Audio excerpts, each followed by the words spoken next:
Welcome to the Wed Pro Podcast, the show for wedding professionals and business owners. Each month, we bring you top industry experts, business chat, and hints and tips to grow your business. I'm Katie. And I'm Roxy. Welcome to the Wed Pro Podcast.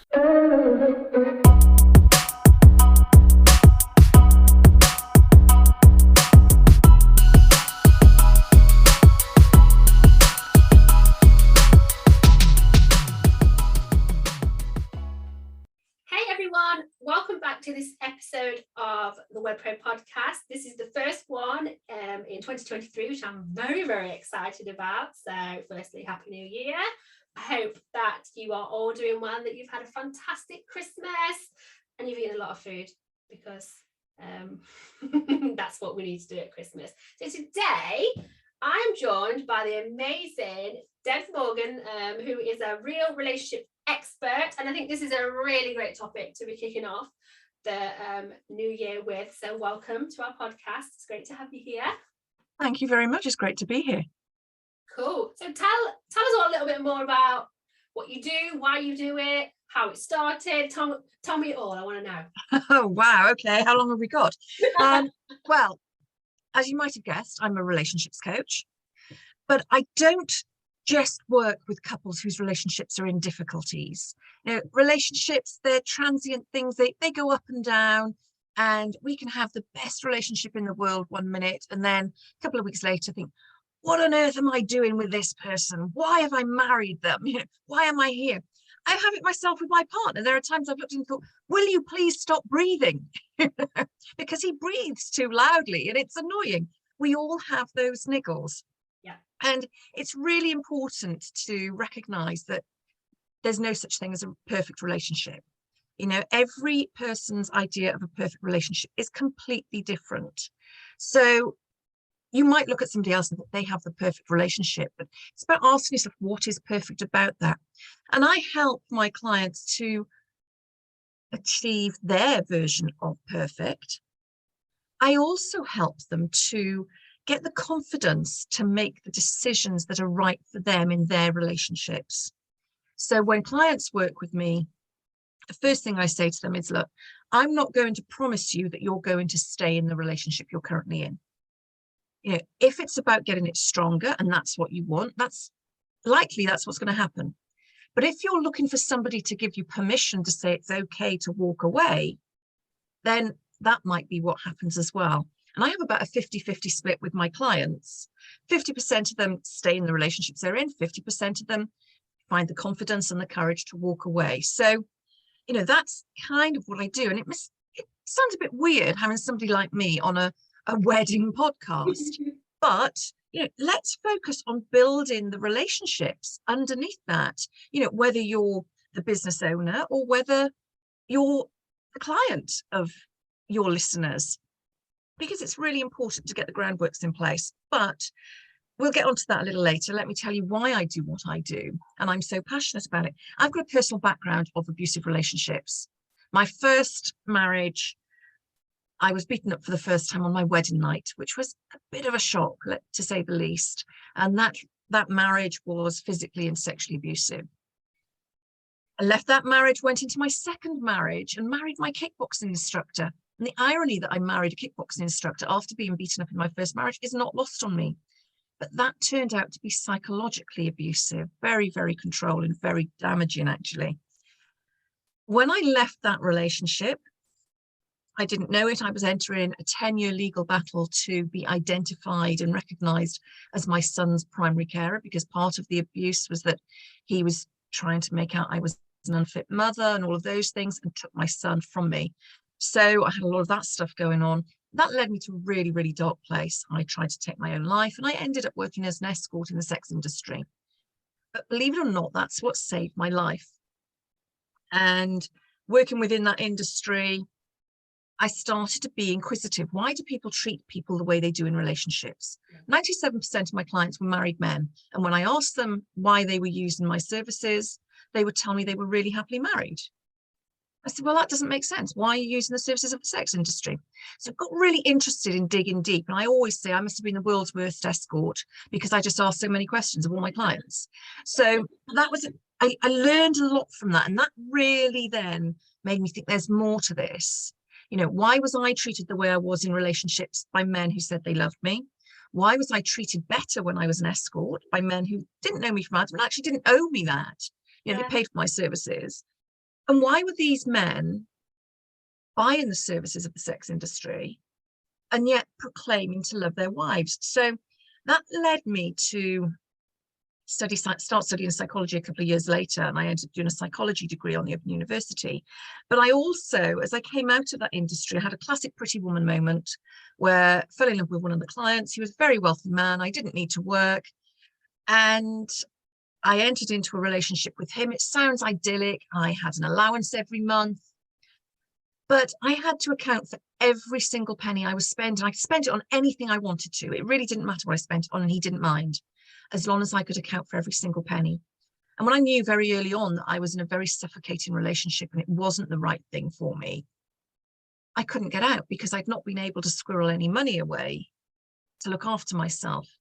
So I'd been through the gamut of abusive relationships, and it was coming out of that relationship, finding the perfect relationship for me, where I finally learned what it was to be loved unconditionally. That gave me the freedom then to start exploring these questions I'd been asking. That gave me the freedom to go and study for a degree. It gave me the freedom to start looking at other areas and saying, okay, what goes on in other relationships? I've been through some of the worst types of relationships. I've met people proclaiming to love their partners, yet using the services of the sex industry. You know, and I'm not understanding why that is.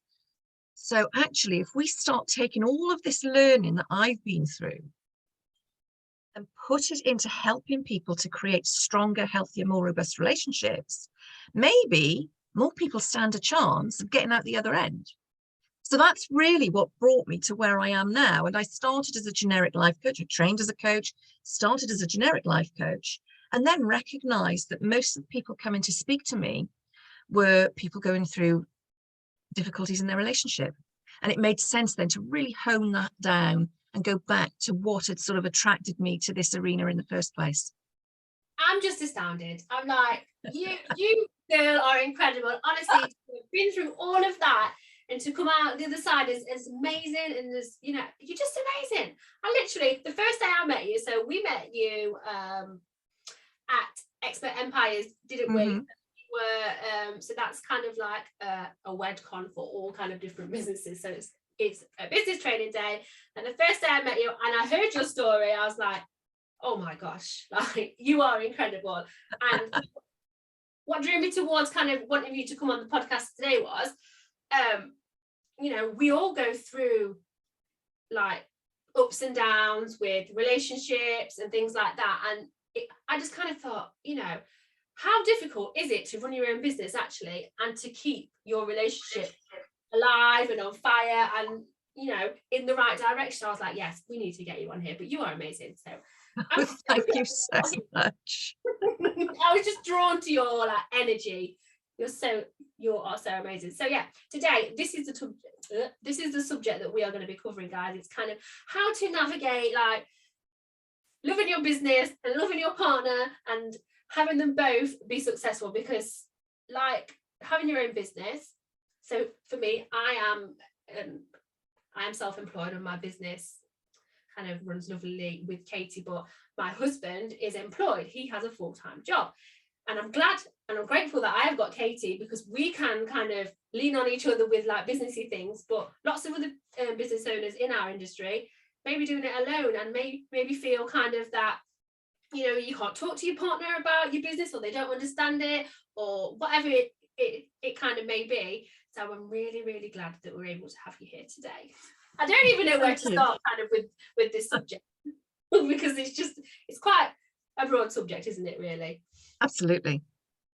Absolutely.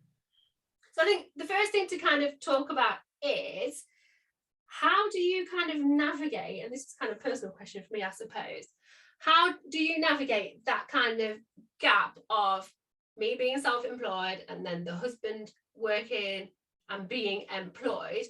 I find it difficult to get across to him sometimes that although I run my own business, it's still as serious as him working full time and being employed. Do you know what I mean? Absolutely. And I think, you know, it's difficult as well, because I'm not sure, do you work from home? Yes, I do, yes. You know, so working from home as well, they do have a tendency to think, oh, she's at home all day, she's sort of sitting down with her coffee, watching daytime TV. They think we might do an hour's work per day. And I've got a similar situation. My partner works. He actually works away from home, so he commutes every weekend. So I'm at home, very much left to run the home because he's not here, so he can't do it. And he's very appreciative of the work I do just to keep the household running. But at the same time, I have a partner, he loves the security of a regular paycheck. He absolutely can't understand why I love what I do, and why some months, you know, you sit there and think, oh my goodness, I can't meet my overheads this month, yeah. But then other months it's coming in and you think, yay, this is amazing. I'm going to expand. I'm going to take on office. I'm going to take on staff. Yeah. And he doesn't understand why I would choose to work in that way. And when, you know, when any one of us, you know, we could go out and get a job if we chose to. But I think the first thing to do is to recognize we are all different, and different things work for all of us. If your husband is really happy in an employed position, that's great. You know, I've given up trying to tell my partner that he's got amazing skills and he could earn so much more money self-employed. I was just about to say on that point, my husband is so talented. He's an amazing carpenter, he does DIY, and actually he used to run his own business.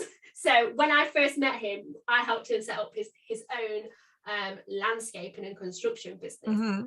But I've learned that it takes a certain type of person to be self-employed, doesn't it? And he Absolutely.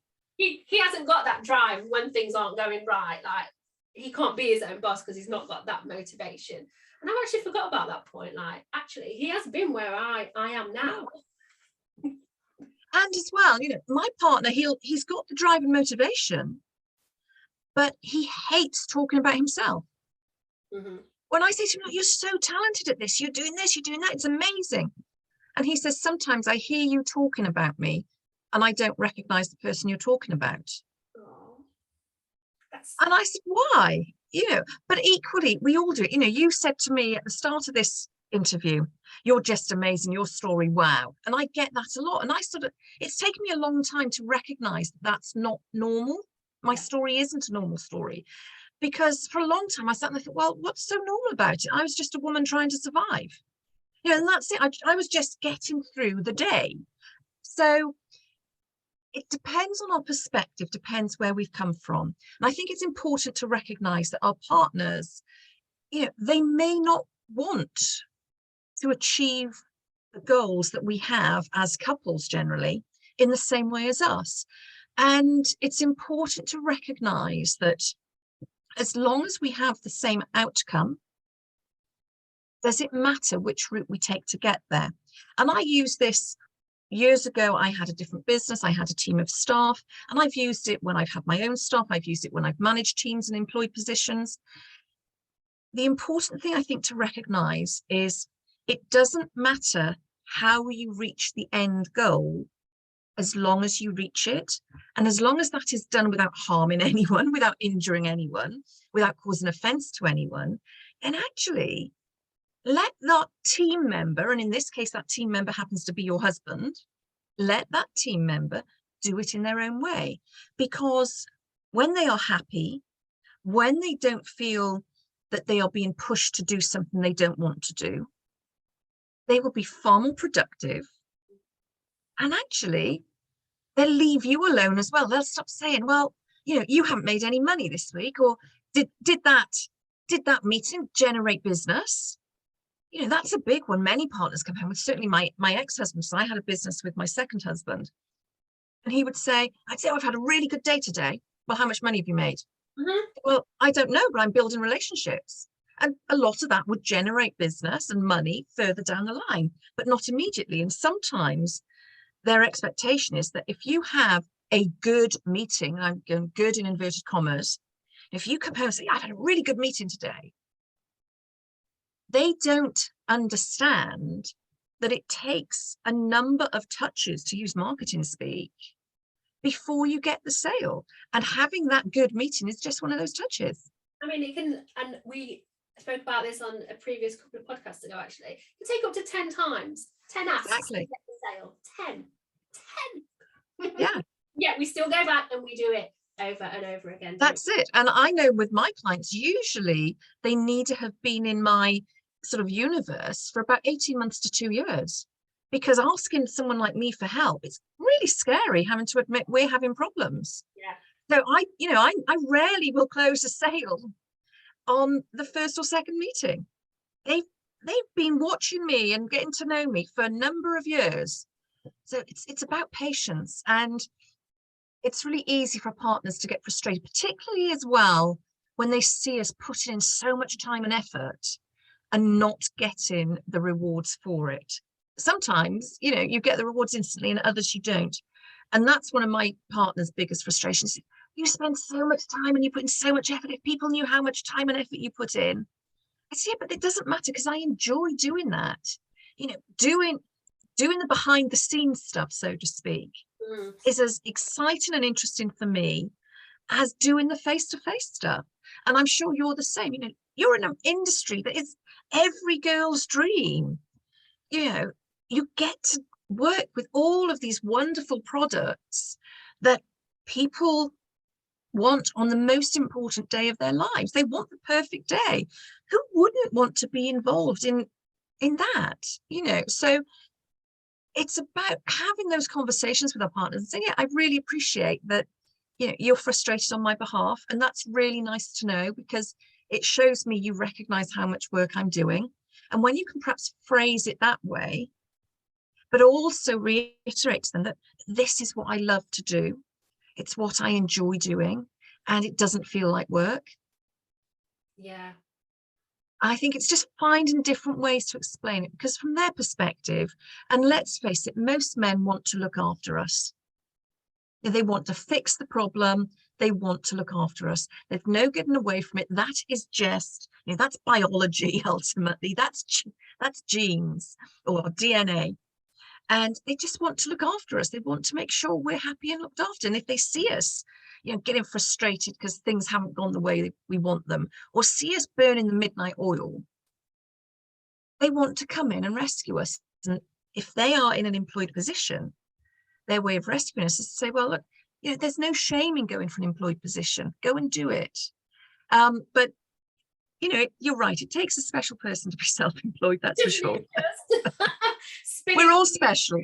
Spinning all those plates all the time. So I suppose one of the biggest kind of pain points that I feel, and I know others will be nodding along, is getting that kind of work-life balance when it comes to relationships. Like, oh my gosh, like how do you make sure that you have got a successful relationship and a successful business? And just, like, how does that go? How does that happen? What are the things you need to do? One of the biggest things you need to do, very tight boundaries. Okay. And I've got a coaching methodology I call the SIM methodology. It's something I created, which underpins all of my coaching programs. But before I put it into any of my coaching programs, it was tried and tested on my own life. And the first three or the first keys of it are to be totally open and honest. So if you've got a busy period coming up, be absolutely honest. Darling, I'm not going to be around. You're going to have to sort your own dinner out. I've got this major deadline. It's really important. But when this deadline's out of the way, we'll have a weekend break. Or I promise you we'll go to the cinema and watch that action movie you really want to watch. Or, we'll do whatever it is that they want. So you're being really open and honest and clear about when you're available. The next one is setting boundaries. And it's not about boundaries with your relationship. It's boundaries with your clients. My clients know, because my partner works away, they know I switch off on a Friday night when he gets home, and I don't come back online. I'm not available to them until Monday morning. They can message me over the weekend. That's absolutely fine. But I never promise a reply. If I have downtime, and let's face it, we're not generally with our partners 24/7 glued to the hip. So if I have a bit of downtime and it's something I know I can respond to really quickly, I will do, but I never make that promise from the off. I always say to them, this is when I work, this is when you'll get me. I've got a 17-year-old son as well, so I have to do the school run. I spend time with him in the evenings, particularly now because I'm very conscious he's going off to university next year, so I want to make sure I'm getting as much time with him as I can. I'm in a very, very, very similar boat. Like, my son's nearly 16, and I'm already thinking, okay, I've got to make the most of these next few years, because I know that before we know it, he's going to be gone. Exactly. And as well, as they're getting older, they don't want to spend as much time with us. I know. And when he says to me, Mum, can we watch a film? Yes. Mum, can we go here? I don't want to be saying to him, no, sweetheart, I'm too busy. Because I know in a year's time, I'm going to have regretted not being around for him. And for me as well, I had 10 years where I was fighting for my son to be able to live with me. So the last sort of 5-6 years where he has lived with me, that's when I've been allowed to be mum.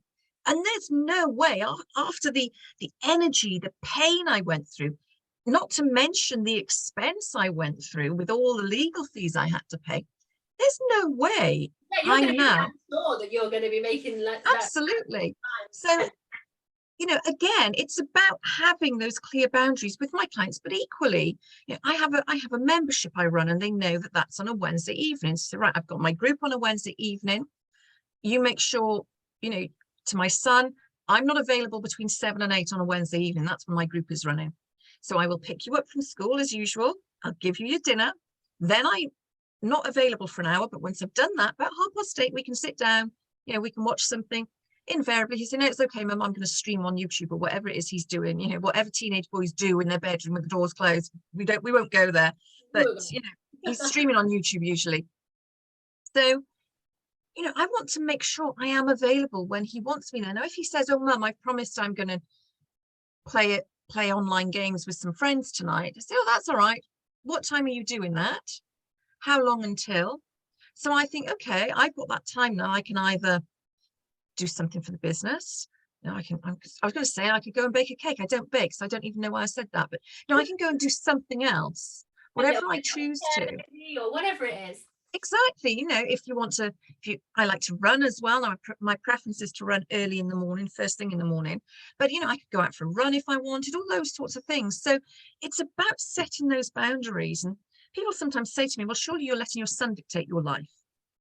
It's not at all. He knows when my key times are that I'm not available. The rest of the time he knows is available for him, unless he is busy, because I'm not going to stop him having time with his friends. And I've got plenty of things that I can just pick up and get on with in those times. But it's important that I have that flexibility as well. So boundaries are absolutely a key thing.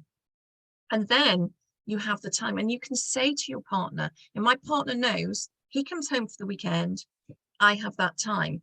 But equally, he might have things he needs to do at a weekend, but we have a conversation. Whenever he's home on a Sunday afternoon, we'll sit down for half an hour to an hour with a cuppa.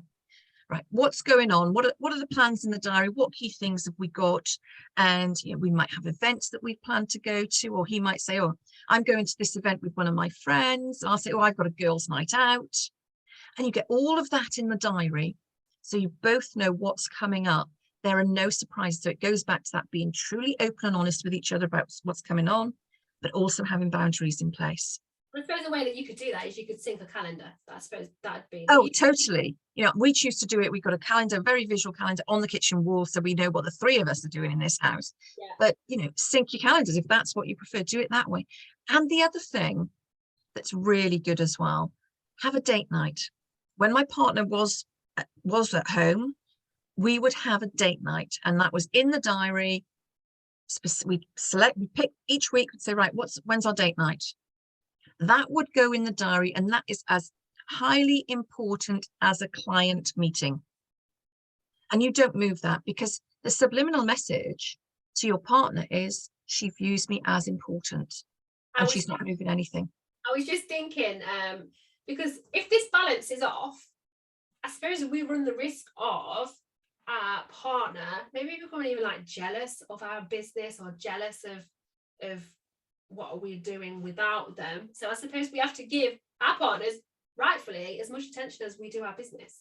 And one thing that I've really learned to do, which I've not always done, because I just thought, oh, you'll be okay, but is just turn my notifications off on my mobile phone. Because I work on social media, it's always, I suppose if I look at my phone now, I must have 15, 20 notifications. It's constant. So my brain got in a habit of picking it up, looking, replying, picking it up, looking, replying. And we would be watching a film. So I've had to train myself to go, no, this is special time, like that can wait. Nothing in your business is that urgent that it needs replying to right now. And I think it can be really hard to set those boundaries for yourself, can't it? That you really totally. It's, you know, it is discipline. You have to practice that, just like you have to practice anything new, any change you want to make in your life. It requires discipline and practice. And you know, you're talking about social media, that's a really key one. And I use this example, which is one of my own examples, but also lots of my clients say things. I'm a relationships coach, but you will rarely find social media posts about my partner. And I've had people call me up before now and say, well, you're a relationships coach, but where are the photos of you with your partner? I said, well, my partner doesn't like social media. And actually, he's nothing to do with my business. You know, if I was a dentist, you wouldn't come and see me and say, well, where's your partner? Why aren't they in work with you? Like, just as I wouldn't go to work with my partner, he's not part of my business. Yeah. I suppose you could say to your dentist, show me your teeth, or like why do you have to justify your own relationship? Like, exactly. And equally, you know, it's respecting my partner's boundaries. He hates social media. He's a very private person. So obviously, occasionally there's a photo of the two of us, usually if we've had a nice day out or if we've, you know, gone away. And I'll say to him, I'd really like to put this on social media. Are you happy with that? You see, yeah, that's fine. That's not about asking permission. That's about respecting him, you know, as a person, and also making sure that he's supportive of me. Because if I started putting photos of him on social media and he wasn't aware of it and then found out about it, he said, why have you put that picture of me up? You know, I don't like it. That creates an argument. So it's about just changing little ways of doing things whilst being respectful of your partner. And equally, by doing that, by making sure you have, you know, set time, and whether you call it date night or whether you call it anything else. I know lots of people don't like the term date night. But setting that time aside, respecting their wishes when it comes to sharing pictures of them on social media and those sorts of things. The subliminal messaging is she cares. And actually, she's looking after me. That's what's going in subconsciously.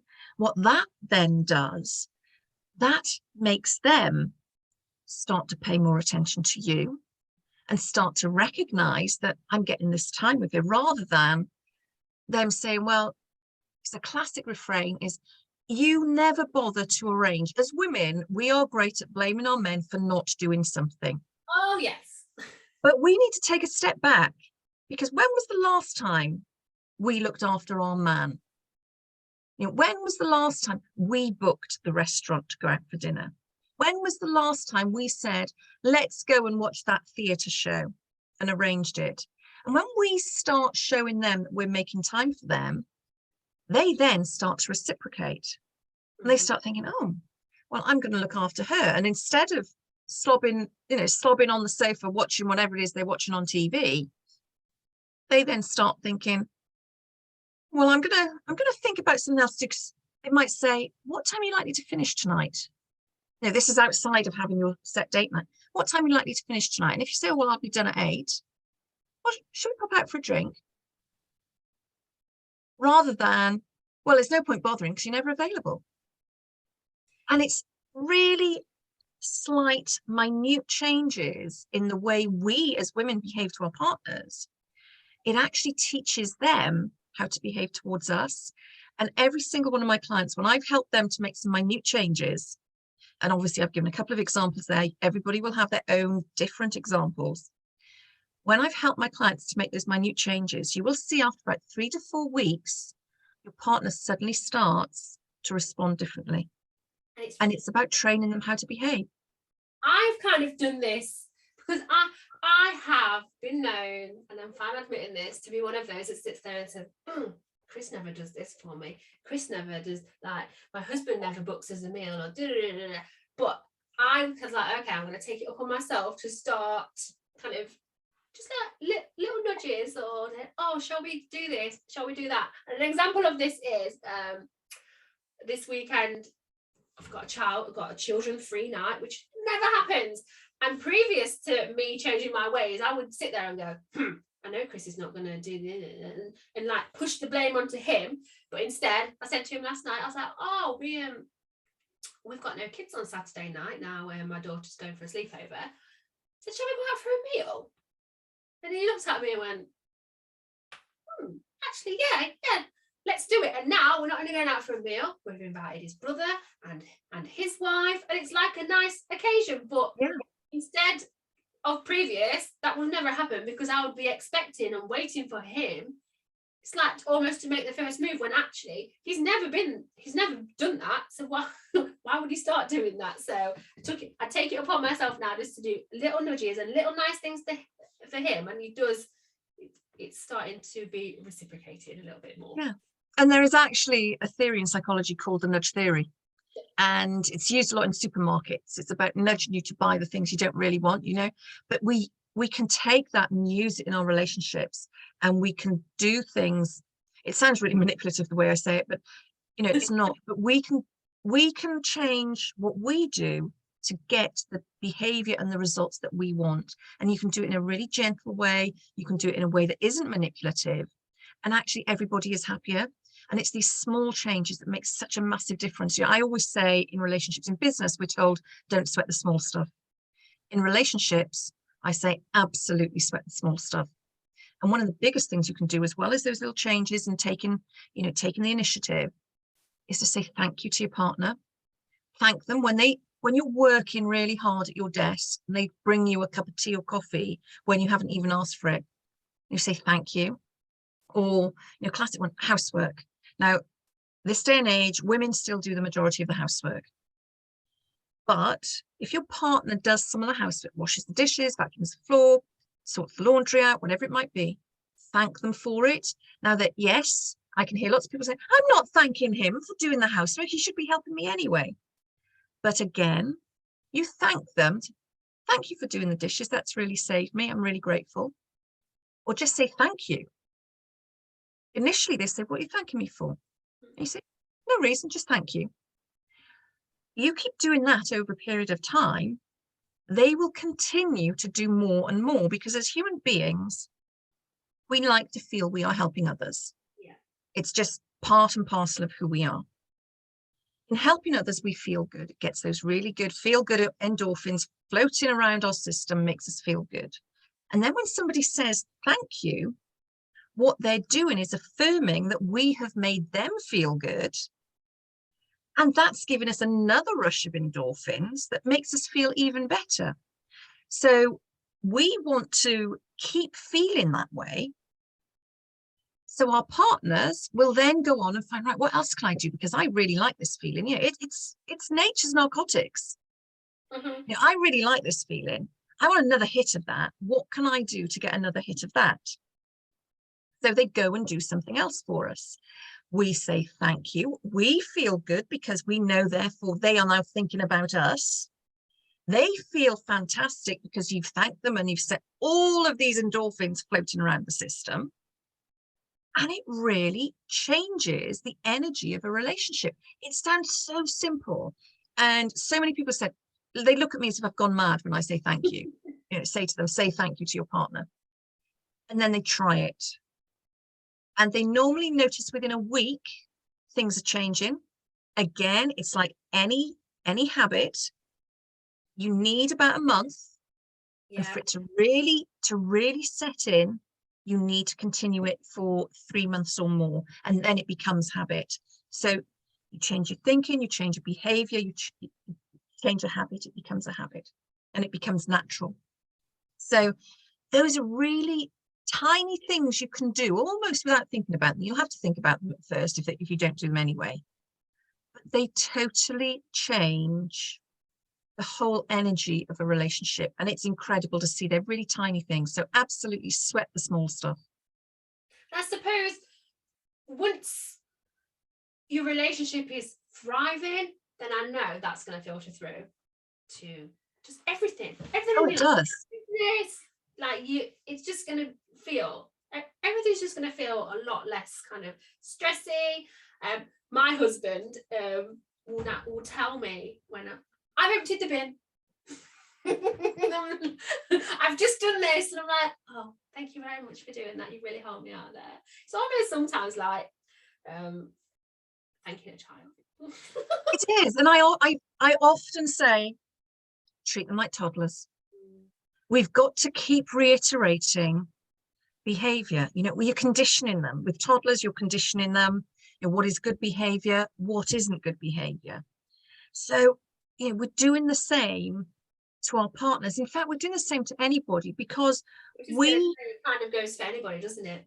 Yeah, we teach other people how to, you know, how to treat us.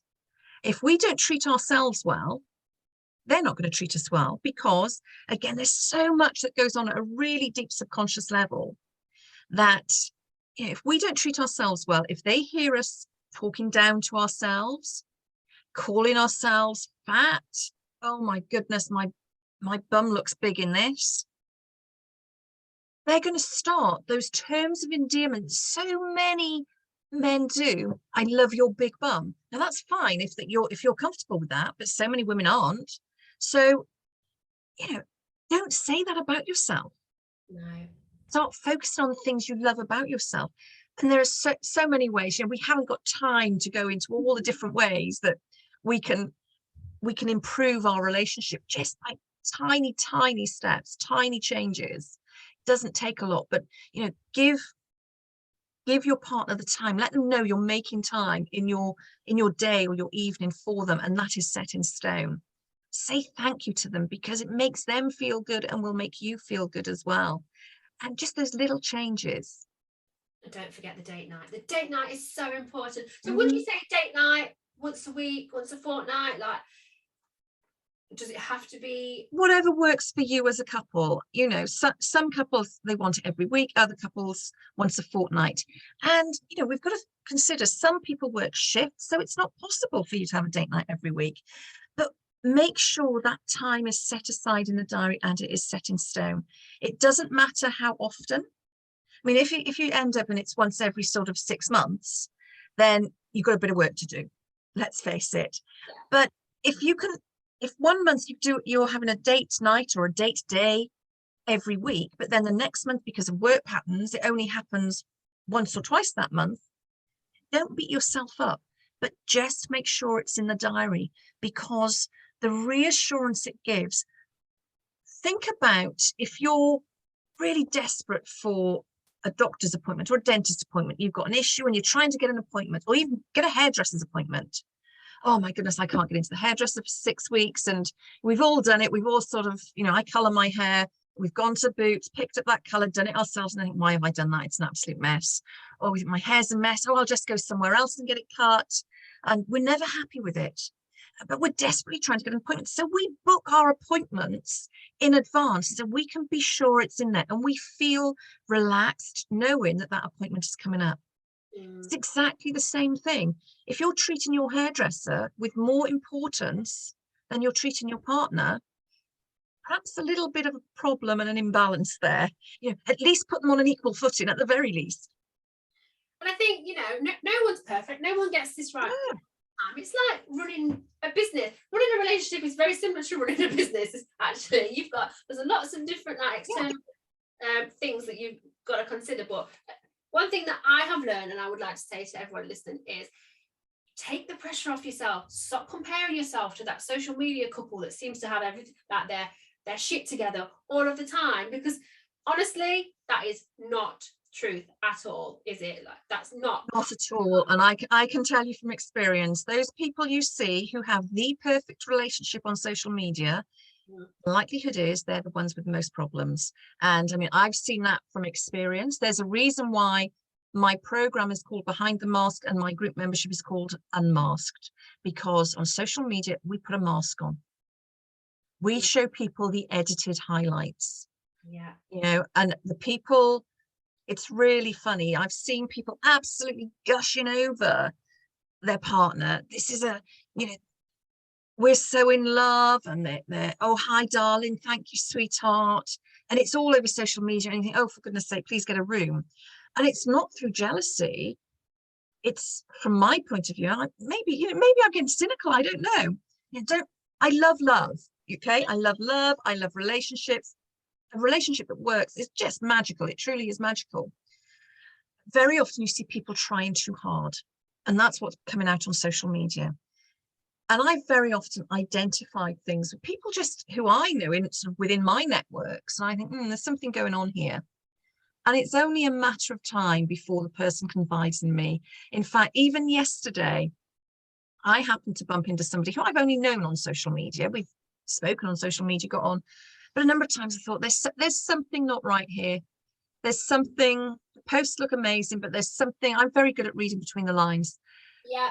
And I happened to be sat next to this person over lunch. And she leaned into me and she just basically said, I'm so glad I'm sat next to you. I said, why is that? She said, because I've got this is going on, that's going on. And I said, I said, I thought as much. I said, you might not have realized it, but it's as clear as anything in all of your posts. And she said, really? I said, oh, yes. It's to yourself. But obviously, I'm not going to go into detail on that. That's kind of confidentiality. But it's really interesting. It's not the first time that's happened. It certainly won't be the last. And I've had it time and time again. So those couples who are completely loved up on social media, yes, some of them are doing it because that's their brand.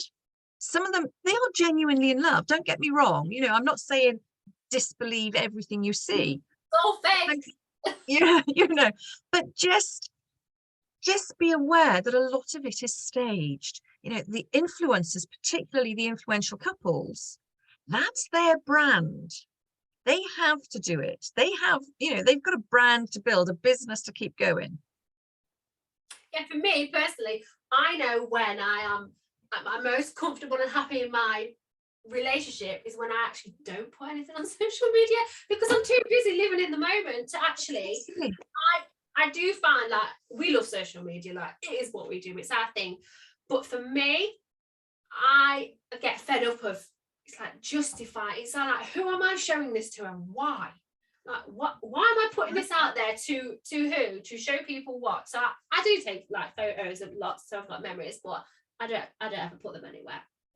Exactly. And I'm the same, and so many of my social media posts now are of me. My partner and I, he's one of the things he does, he's an international mountain leader. So a lot of our downtime, we go out walking and hiking, long. Yeah. And so my social media post, the post of the two of us, I'm in my very glamorous outdoor walking gear, my hair scraped back, no makeup, usually been rained on. They're not at all glamorous, but I'm so happy. And for a long time, I didn't share them. And then I thought, hang on a minute, this is crazy. People are getting the professional image of me. And we've jumped on this today and I put some red lipstick on. Okay, I wasn't feeling well. I said to you, I wasn't feeling very well, put some red lipstick on to just brighten me up and make me feel a bit better. But I don't look like this every single day. I don't dress, I'm not properly groomed every day, and none of us are. And for a lot of us, our partners love us when we're sat in our comfies, not a scrap of makeup on, hair tied back, because that's when they see the real us. That's when we are at our most vulnerable. We're at our softest. That's when we are the person they fell in love with. Because, this is what I just wanted to touch upon as well, is that for us, we coach businesses, they might be going through struggles in their business. And I suppose this isn't maybe the same for relationships, but when we find clients that are struggling in their business, we get them to go back to when you felt in love with your business. Like, what made you start? So am I right in thinking that, when we're probably not feeling great about our relationship, is it nice to go back, to get them feels again? Like, why did you fall in love with this person? What makes you love them so much? Absolutely. And it's one of the reasons we do so much walking. One of our very first dates, and we first met 25 years ago, although we've only been together 10 years. There's a long story there I won't go into now, but we met 25 years ago. And one of our first dates, he took me on a really long walk. And when he said, we're going for a walk, I thought, oh, okay. I was used to going out for a meal and a drink at that point, if people would take me for a date. And we had an amazing day out, and we talked all the time. And we know now, if we're getting a bit narky with each other, because yes, I'm a relationships coach, but my relationship isn't perfect. A lot of the time it's perfect for us, but a lot of the time, no, not a lot of the time, but some of the time, yes, we get niggles. I hate that he works away from home. I get really, really shirty with him. Like, oh, for goodness sake, can't you come home? And we then look at ways we can make things work. But if we find that we're in a period where we are bickering, where we are just getting narky with each other. Breathing. I get like that with my husband too. Yeah, it's normal, absolutely normal. And then I'll take a step back and think, when was the last time we actually went for a walk? And you can pretty much guarantee it's because we haven't been for a walk for a period of time, and we just need to go out, and we get something in the diary. We arrange to go for a nice long walk, and we have that day out, and we will both come back at the end of the day and say, that's absolutely what we needed. Why didn't we do that sooner? Because we forget as well. Life gets in the way. We're all busy people. And it's true, go back to what it is that made you fall in love with your partner, fall in love with your business. It's an exercise I do with all my clients. What made you fall in love with them? I love this subject, and I could sit here all day with you, asking questions. But so, if people want to find out more about you, where can they go? What can they do with you? You mentioned your is it a membership or a group that you've got? Membership, yeah. I think the best thing to do, you'll find everything about me on my website, which is deb-morgan.com. And if you look at the free resources, there's a number of free ebooks and things there. There's a 30-day email course you might be interested in called Bringing Back Bliss. It's a free email course, free at the moment. I will be charging for that at some point because it gets such good results for people. But it's a 30-day email course. You can sign up for that. Or there's another tab on there, Work With Me, and you can obviously work with me a number of different ways. You can work with me, whether you want one-to-one coaching through my Behind the Mask program, or whether you want to come into the Unmasked membership, which is just £40 a month. And we actually work through the Behind the Mask program, but work through it with much less intensity over the course of a year. And it's a really good program for you to just keep going back into and dipping into. And it's something that I work through. It's what I work through. It was developed because I tried and tested all of those methods within it. So that's where you'll find me, deb-morgan.com. And if you want some relationship stories, there's my podcast, The Real Relationships Show. Oh, I'll pop all that in the show notes. Thank you so much for coming on today. It's been Thank you for having me. Thank you to you guys for listening. As always, if you love what we do, don't forget to hit subscribe and also leave us a lovely review. Until the next time, everyone, I'll speak to you soon. Bye.